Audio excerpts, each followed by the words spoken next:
21-кылымдын эң татаал көйгөйлөрүнүн бири бул интернет аркылуу алдоо менен кылмыш жүргүзүү. Бүгүнкү күндө интернет желеси аркылуу анонимдүү булактар менен акча урдоо, талап тоноочулук жана ошондой эле маалыматтык согуш жүрүүдө. Бирок алардын эң көйгөйлүүлөрүнүн бири интернет аркылуу зыяндуу нерселерди сатуу. Бүгүнкү киноманияда интернеттеги ар кандай кооптуу механизациялар жаштарды кандай кесипеттерге алып барарын сүрөттөөчү «Шекер» аттуу тасма жөнүндө баяндап беребиз.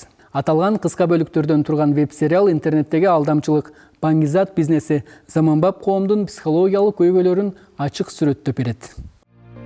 Алдияр кадимки студенттердин бири, бирок ал окуу үчүн контракт акчасын төлөй албагандыктан акча табуу жолун издеп баштайт. Бөлмөдө чогуу жашаган досунан акча табуу жолун сураганда, ал телеграмдан жашыруун тиркемелер аркылуу тапса болоорун айтат.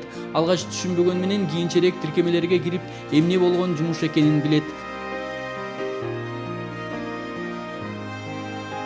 Кай жерде болгону белгисиз аты жөнү теги жашыруун адамдар ага тапшырма берип, белгиленген жерден буюмду алып, айтылган жерге коюуну айтышат. Алар берген кичинекей баштыктагы нерселер баңгизат болуп эсептелет. Алдияр аларды шаардын далдоо жерлерине алып барып коет. Ал эми сатып алуучулар ал жерден алып кетишет.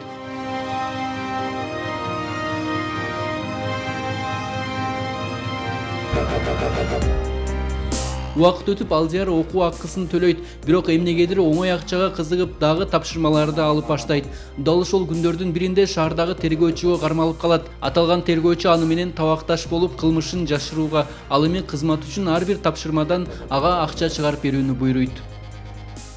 Ал ортодо Алдияр куратор деп аталган адамдар менен жакын болуп, улам биринин артынан бирин дарекке жеткирип берип, өзүнө унаа алат. Бирок аны колго түшүргөн тергөөчүнүн каалоосу өсүп, дагы да чоңураак акча берүүнү антпесе, баңгизат менен иштегенин далилдеп камакка алуусун айтып коркутат жана анын унаасын тартып алат. Ойлонуп олтуруп, башка чыгуу жолу калбаган соң тергөөчүнү шаар четине чакырып, чоң тапшырма бар, андан түшкөн акчаны сага берем деп атып өлтүрөт. Тасманын биринчи бөлүгү ушул окуя менен аяктайт. Алдияр түрмөгө олтурат. Экинчи бөлүк мындан да курч окуялар менен толукталат. Бирок баш каарман алган окуялардан эч кандай сабак албай, өз жашоосун туңгуюкка кириптер кылат. «Шекер» заманбап Казакстандагы эң ийгиликтүү сериалдардын бири катары көптөгөн рейтингтерге кирген. IMDb жана башка платформаларда орточо баасы 7-8 же болбосо 10 упайга ээ болгон. Көрүүчүлөр адаттагы зеригиштүү сюжеттерин алыстап, чыныгы негизги маселелерди чагылдырган тасма экен деп белгилеп өтүшкөн. Сериалды казакстандык жаш режиссер Айторе Жолдаскали тарткан. Ал бул долбоор аркылуу кеңири таанылган. Негизги каарман Алдиярдын ролун Азат Жумадил аткарган. Бул роль аны жаштар арасында абдан популярдуу кылган. «Шекер» тасмасы Asia Content Awards 2021 сыйлыгында эң мыкты кыска форматтагы веб-драма номинациясында жеңишке жеткен. 2025 жылдын январында Ташкент шаарында «Шекер. Акыркы мүмкүнчүлүк» аттуу финалдык фильмдин бет ачары өткөн. Бул фильм сериалдын окуясын логикалык жактан жыйынтыктайт. Көп көрүүчүлөр тасманын сюжети чыныгы жашоого жакын экенин белгилешкен. Анда жаштардын көйгөйлөрү, карыз, кысым жана туура эмес тандоонун кесепети көрсөтүлөт.